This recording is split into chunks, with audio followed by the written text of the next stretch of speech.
Hello and welcome to the John Ark Show. Today's episode is called Real Estate Investors and Buyers Are Now Refusing to Close Deals. Before we begin, I want to encourage you to subscribe to our channel for free. You can also like, comment, and follow us. We're going to have a lot of great celebrity interviews coming up, so make sure to click on that notification bell so you can be notified every time we upload a new episode. Also, we ask that you post a link to today's show on all your social media to let everybody know about the show. Now, let's get started. Why are real estate investors increasingly refuse to close on deals? What is going on here? We did some research, and here is what we found. The real estate market of today is dramatically more different than it was just a year or two ago. Here are some of the factors and issues changing it and causing investors and buyers to back away from deals by either refusing to make offers or refusing to close on them. Issue number one. A lot of investors were buying real estate because they believe they could make a lot of money using Airbnb with those properties. Well, unfortunately, the Airbnb market has collapsed.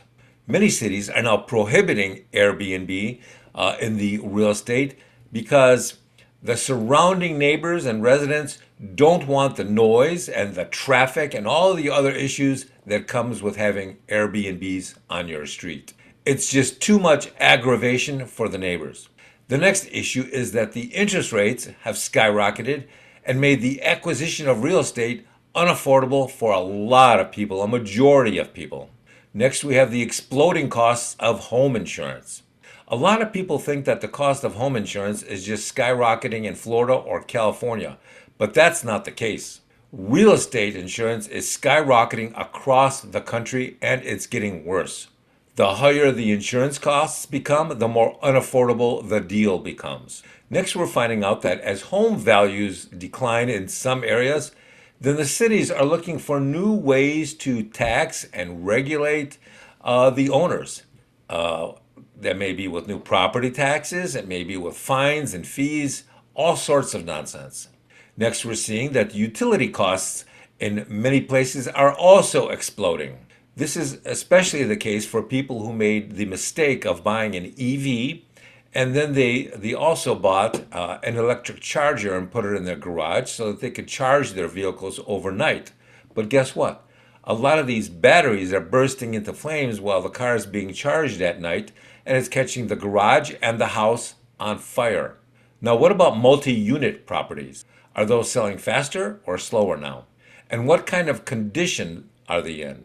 Well, that depends on where they're being sold. What about commercial property like office towers and retail space? Well, for the most part, those are dead or dying. Nobody wants to buy, nobody wants to invest. And all those people who thought they could renovate those office towers and turn them into apartments, they quickly found out the impossibility and the economic impracticality of doing that.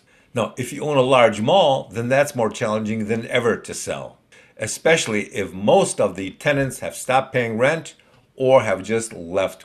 And in many places, the cities these malls are located in are refusing to take back abandoned malls. Why is that? Because the cost of smashing a mall and tearing it down and removing everything is just extremely expensive.